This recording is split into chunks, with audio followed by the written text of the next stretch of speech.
हमें पढ़ना था मेनिंजोकोकल मेनिंजाइटिस, ठीक है।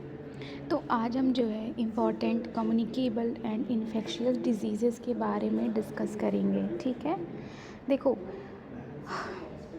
जो कि आपका है मेनिंजोकोकल मेनिंजाइटिस है, आपका इबोला वायरस डिजीज़ है, पोलियोमाइलाइटिस है, वायरल हेपेटाइटिस है, ठीक है। तो इस डिजीज़ को समझने के लिए जो है हम हर डिजीज़ में मेनली देखेंगे क्या क्या एजेंट, ट्रांसमिशन, पैथोजेनेसिस, ठीक है, या फिर basic mechanism, sign and symptom, diagnosis, treatment, prevention, है ना। तो सबसे इम्पॉर्टेंट बात ये है कि इन्फेक्शियस डिज़ीज़ में कॉजेटिव ऑर्गेनिज्म को आइडेंटिफाई करना बहुत इम्पॉर्टेंट है, क्योंकि ट्रीटमेंट और प्रिवेंशन उसी के अकॉर्डिंग डिसाइड होते हैं, ठीक है। तो देखो क्या है, फर्स्ट आपका मेनिंजोकोकल मेनिंजाइटिस, ठीक है। तो सबसे पहले जो है सबसे पहले मेनिंजाइटिस समझते हैं कि मेनिंजाइटिस क्या है।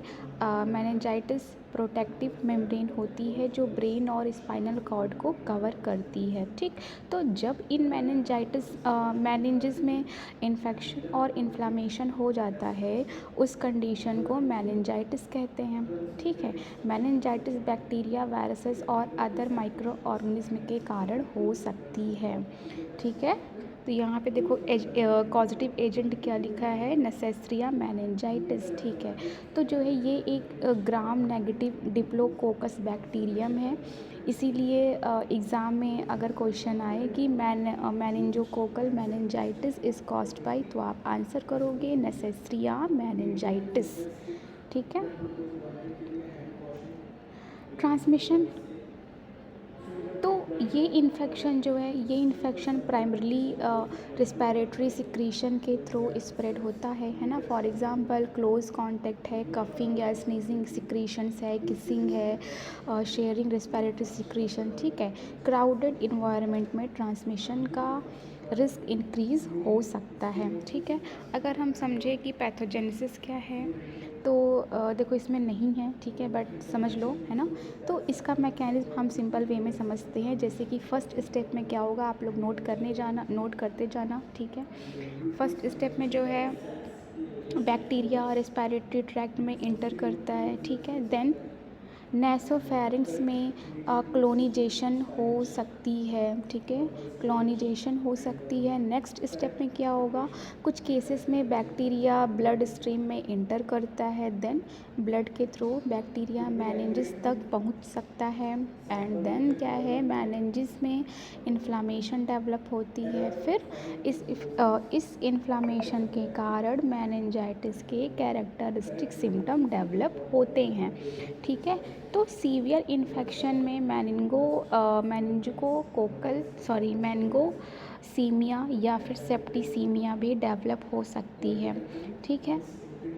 सिम्टम्स देखो क्या क्या है इसमें, फीवर है, नेक स्टिफनेस है, हेडेक है, ठीक। तो फ़ीवर यानी कि पेशेंट को यूजुअली हाई फीवर हो सकता है ना। नेक स्टिफनेस यानी कि इसको न्यूकल NUCHAL, ठीक है, इसको नकल रिजिडिटी भी कहा जाता है।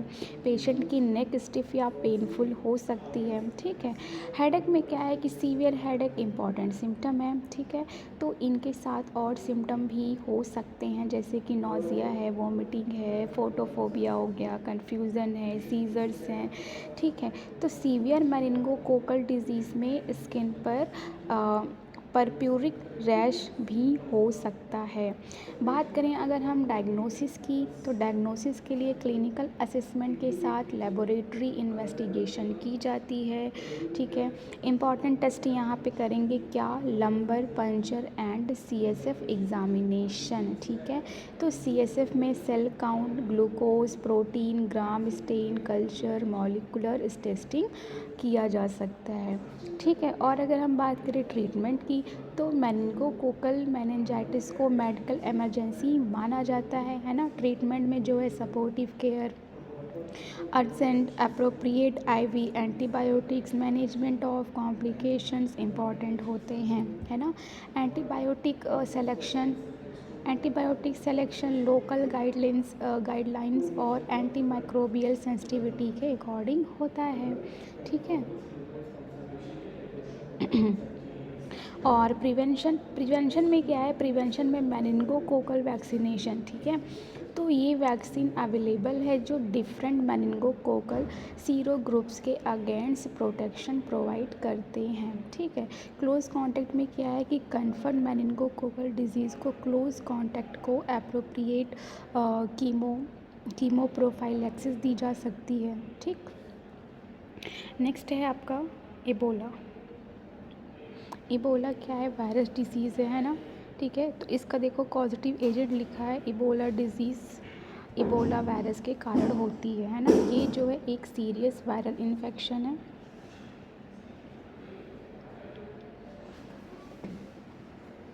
ट्रांसमिशन की बात करें तो इबोला जो है,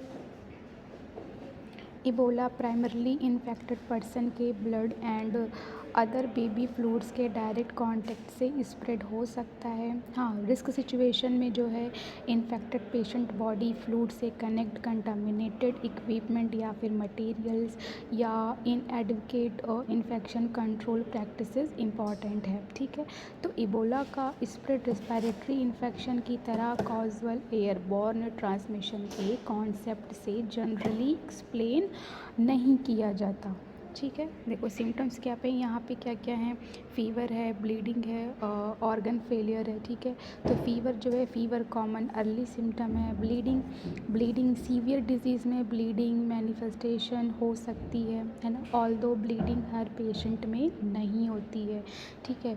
ऑर्गन फेलियर में क्या है कि सीवियर इन्फेक्शन में मल्टीपल ऑर्गन की फंक्शनिंग कॉम्प्रोमाइज़ हो सकती है। हाँ, अदर सिम्टम में इंक्लूड जैसे कि आपका सीवियर वीकनेस है, मसल पेन है, हेडेक हो गया, सोर थ्रोट है, वोमिटिंग है, डायरिया हो गया, ठीक है, एब्डोमिनल पेन।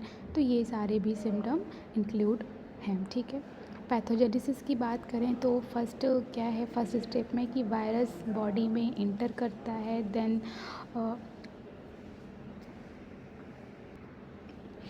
तो हाँ, फर्स्ट स्टेप में मैंने बताया कि वायरस बॉडी में इंटर करता है, देन इम्यून सिस्टम और मल्टीपल टिश्यू को अफेक्ट करता है, and then systemic inflammatory response develop हो सकता है, then fluid loss, vascular dysfunction और ऑर्गन डिस्फंक्शन डेवलप हो सकती है, ठीक है। सीवियर केसेस में shock and multi organ dysfunction develop हो सकते हैं, ओके।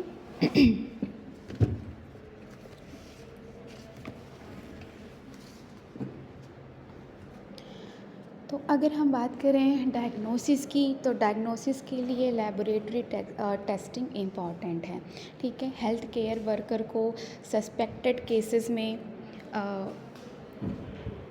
सस्पेक्टेड केसेस में जो है strict infection prevention and control precaution follow करना चाहिए, ठीक है। ट्रीटमेंट जो है, देखो एबोला का management mainly specialised medical care, fluid and electrolyte management, oxygen या respiratory support when needed, okay, blood support, blood pressure support, disease specific therapies where indicated पर बेस्ड होता है, ठीक। हाँ, प्रिवेंशन में क्या है, देखो एबोला में इन्फेक्शन कंट्रोल एक्सट्रीमली इम्पॉर्टेंट है, ठीक है। तो हेल्थ केयर वर्कर को एप्रोप्रिएट पीपीई यूज़ करना चाहिए, पर्सनल प्रोटेक्टिव इक्विपमेंट, ठीक है। तो ये था आपका एबोला। नेक्स्ट क्या है आपका इंटेस्टाइनल इन्फेक्शन।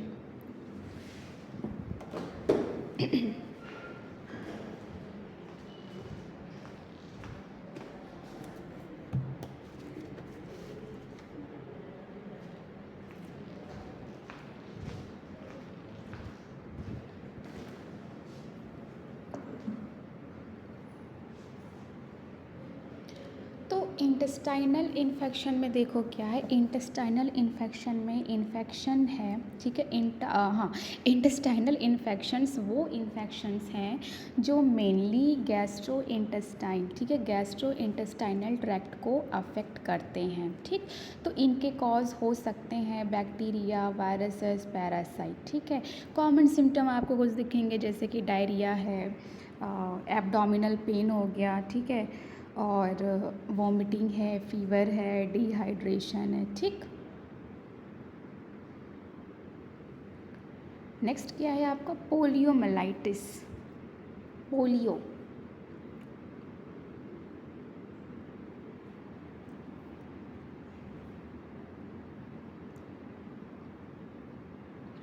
तो पोलियोमाइलाइटिस एक वायरल इन्फेक्शियस डिजीज़ है जो पोलियो वायरस के कारण होती है, ठीक है।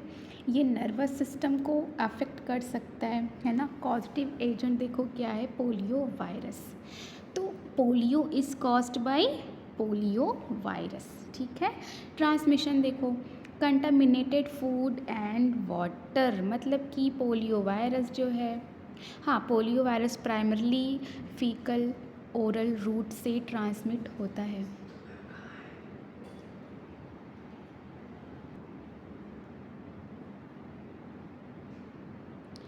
ठीक है, जैसे कि एग्ज़ाम्पल समझो कि इन्फेक्टेड पर्सन के स्टूल से वायरस इन्वायरमेंट में आ सकता है, ठीक है। तो फिर कंटामिनेटेड वाटर फूड होगा, है ना। फिर another person consume it, then virus intestine में इंटर करता है। ओके, देखो इसका पैथोजेनेसिस क्या है।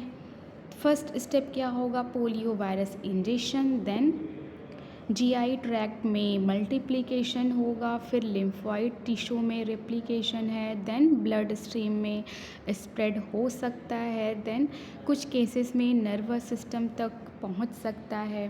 ओके, फिर मोटर न्यूरॉन्स अफेक्ट हो सकते हैं, फिर एक्यूट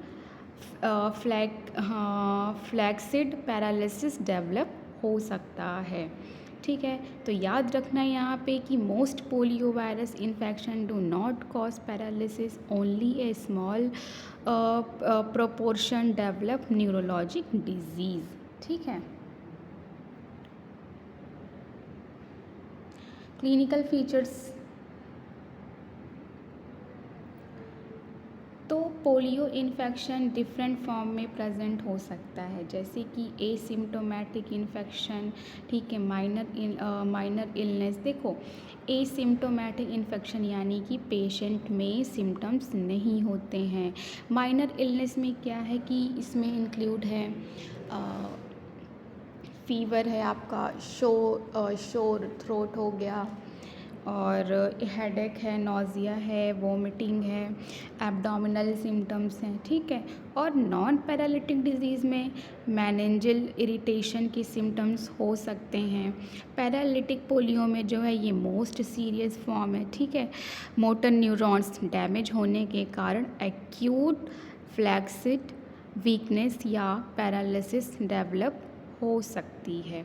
तो ये मैंने बताया कुछ क्लिनिकल फीचर, जिसमें कि आपने पढ़ा asymptomatic infection, minor illness, non paralytic diseases, paralytic polio, ठीक है।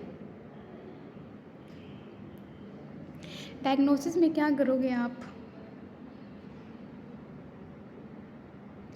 डायग्नोसिस जो है, देखो डायग्नोसिस क्लिनिकल फीचर के साथ लेबोरेटरी टेस्टिंग पर बेस्ड होता है, ठीक है। तो पोलियो वायरस डिटेक्शन के लिए commonly stool specimen, throat specimen इन एप्रोप्रिएट सर्कमस्टेंसेस का मॉलिकुलर या लेबोरेटरी टेस्टिंग किया जा सकता है। ओके, ट्रीटमेंट में क्या है कि पोलियो के लिए specific curative antiviral treatment routinely available नहीं होती, ठीक है। मैनेजमेंट मेनली सपोर्टिव होता है, रेस्ट है, हाइड्रेशन है, फीवर या पेन मैनेजमेंट है, ठीक है। Respiratory support if required, okay. Prevention देखो, प्रिवेंशन इसमें देखो दिया है पोलियो वैक्सीन, पोलियो वैक्सीन दिया हुआ है ना। तो ये आपका सबसे इम्पॉर्टेंट प्रिवेंशन स्ट्रेटजी है, ठीक है। तो वैक्सीनेशन प्रोग्राम्स ने पोलियो कंट्रोल या एलिमिनेशन में मेजर रोल प्ले किया है, ठीक है। साथ में safe drinking water, sanitation, proper hand hygiene, proper disposal of faeces भी इम्पॉर्टेंट है, ठीक है। तो आप याद रखना कि polio, then polio virus, then faecal oral route, then paralysis, then vaccine. तो इस सीक्वेंस को आप याद रखना। ओके, नेक्स्ट क्या है आपका वायरल हिपेटाइटिस।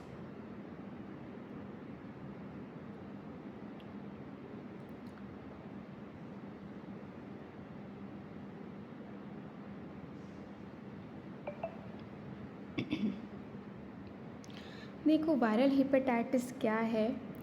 हिपेटाइटिस का मतलब है inflammation of the liver.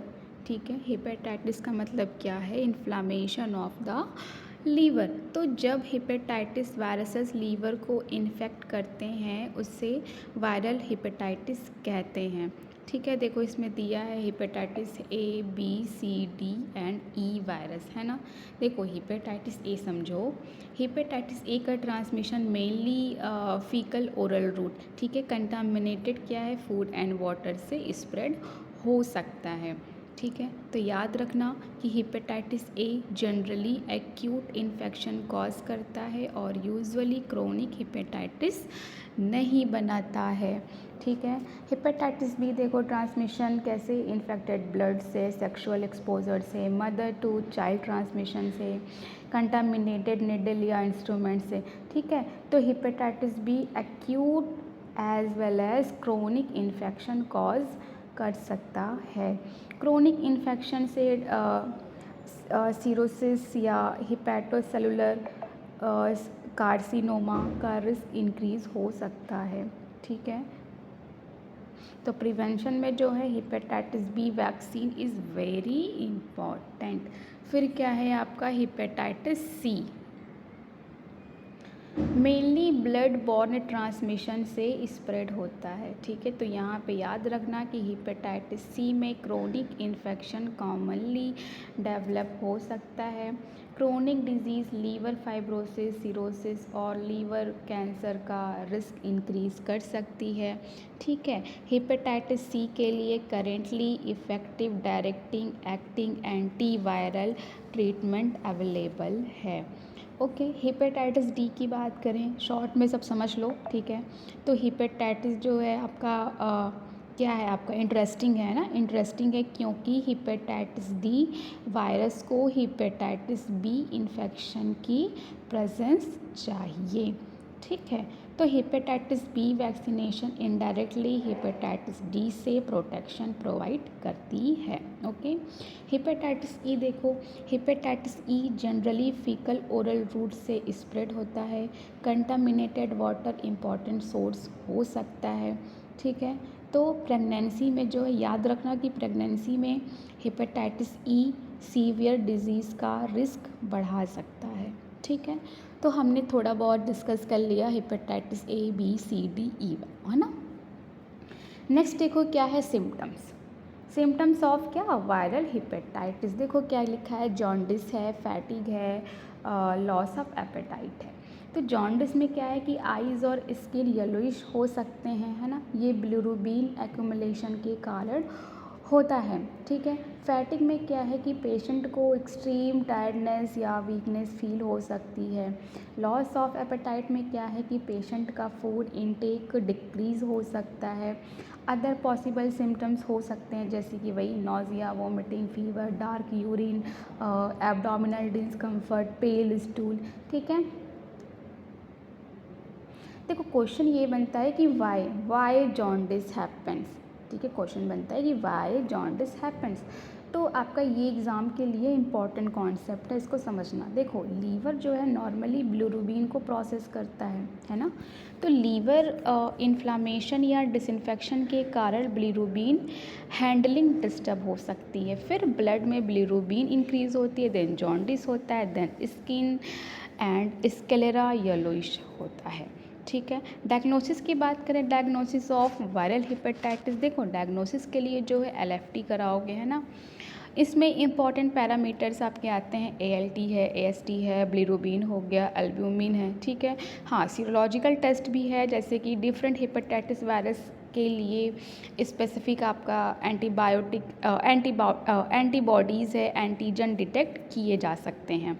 Okay, molecular test में जैसे कि HBV DNA, HCV RNA जैसे test viral nucleic acid detect करने में यूज़फुल होते हैं। क्लियर? ट्रीटमेंट में क्या है कि ट्रीटमेंट वायरस के टाइप पर डिपेंड करता है, ठीक है। ट्रीटमेंट जो है वो वायरस कौन सा उसके टाइप पर डिपेंड करता है। जैसे कि hepatitis A usually supportive treatment, ठीक है, educate, hydration, nutrition, rest, symptomatic treatment, ठीक है। हेपेटाइटिस बी जो है सम पेशेंट जो है some patient required antiviral therapy specially chronic infection with significant liver disease. और आपका जो हेपेटाइटिस सी है वो मॉडर्न डायरेक्ट एक्टिंग एंटीवायरल यानी कि DAAS, ठीक है। मॉडर्न डायरेक्ट एक्टिंग एंटीवायरल से हेपेटाइटिस सी को हाईली इफ़ेक्टिवली क्योर किया जा सकता है। ओके, हेपेटाइटिस डी जो है वो मैनेजमेंट यूजुअली HBV इन्फेक्शन के कॉन्टेक्स्ट में स्पेशलिस्ट केयर के अंडर होता है, ठीक है। और हेपेटाइटिस ई जो है देखो मोस्ट केसेस में supportive management although severe cases need specialised care. Okay, तो प्रिवेंशन की बात करें तो प्रिवेंशन को जो है आप दो कैटेगरीज में डिवाइड दो कैटेगरीज में आप याद करना प्रिवेंशन को, ठीक है। फूड एंड वाटर रिलेटेड है ना, इसमें आपने पढ़ा था HAV और HEV, जिसमें कि आपका safe water, food hygiene, sanitation है, हैंड वॉशिंग है। एंड दूसरा क्या था आपका ब्लड या बॉडी फ्लूइड रिलेटेड, यानी कि आपने पढ़ा HBV, HCV, STV, ठीक है। इसमें आपने पढ़ा था स्टेराइल नीडल्स है, सेफ़ ब्लड ट्रांसफ्यूज़न है, सेफ़ इंजेक्शन प्रैक्टिसेस हैं, ठीक है, अवॉइड शेयरिंग नीडल्स हैं। तो जो HBV है, HBV vaccine is available and important, ठीक है।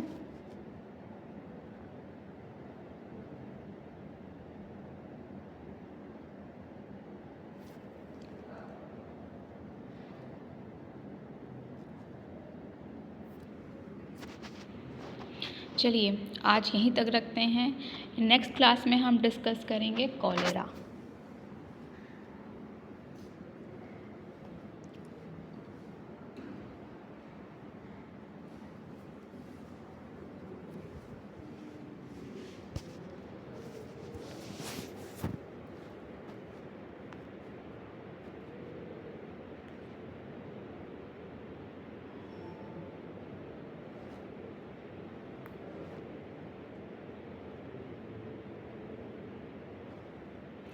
उससे पहले मैं आपको इन्फॉर्मेशन देना चाहूँगी कि अगर आप अपना मेडिकल स्टोर चला रहे हैं और उसे फार्मा क्लिनिक में चेंज करना चाहते हैं तो आपके लिए बेस्ट है टेलीमेडिसिन कोर्सेज़। इसमें आपको बताया जाएगा कैसे आप अपने मेडिकल स्टोर को कॉरपोरेट मेडिकल स्टोर से बेहतर कर सकते हैं और एक हेल्थ केयर का इकोसिस्टम डेवलपमेंट कर सकते हैं। इसमें आप डॉक्टर से वीडियो ऑडियो कॉल पे कनेक्ट हो सकते हैं। कंप्लीट फ़ीस 25,000 है। आप हमारे ये दिए गए नंबर पर कॉल कर सकते हैं, ठीक है। क्लास नेक्स्ट हम डिस्कस करेंगे cholera. Okay class, thank you.